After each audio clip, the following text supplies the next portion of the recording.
The horrors and tragedies of the Great War gave rise to the formation of many local ad hoc support groups. By the end of 1918, 4 national groups were taking the lead: the National Association of Discharged Sailors and Soldiers, the National Federation of Discharged and Demobilised Sailors and Soldiers, the Comrades of the Great War, and the Officers' Association, each with their own regional and political leanings.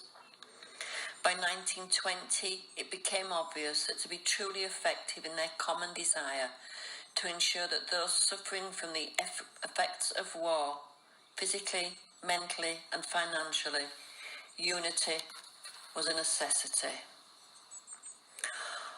On the 14th of May 1921, 700 delegates from across the groups met for the Unity Conference at London's Queen's Hall. Driven by the dynamism of Mr. T.F. Lister, who believed that self-help and mutual support within the ex-service community was paramount, and the philanthropic support envisaged by the Earl Haig, it was agreed to come together as the British Legion. With a £7 million profit from the wartime canteens, its welfare work could begin. The Prince of Wales, later King Edward VIII and Duke of Windsor, was its first patron, the Earl Haig its first president, and T.F. Lister its first chairman. A prince, a field marshal and a lance bombardier. A fine example from across the armed services. At 9 a.m. the following morning, the last 4 wreaths, followed by the very first British Legion wreath. On our 50th anniversary, our patron, Her Majesty Queen Elizabeth II, granted the British Legion its Royal Charter, thus becoming the Royal British Legion.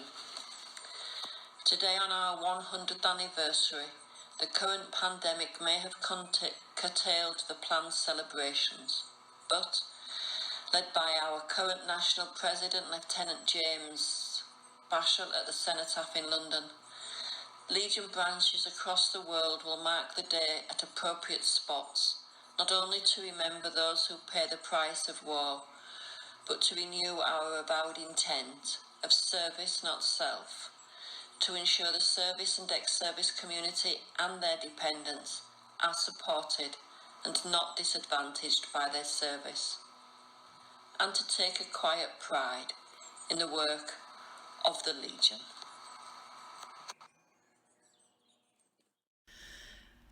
They shall grow not old, as we that are left grow old. Age shall not weary them, nor the years condemn. At the going down of the sun, and in the morning, we will remember them.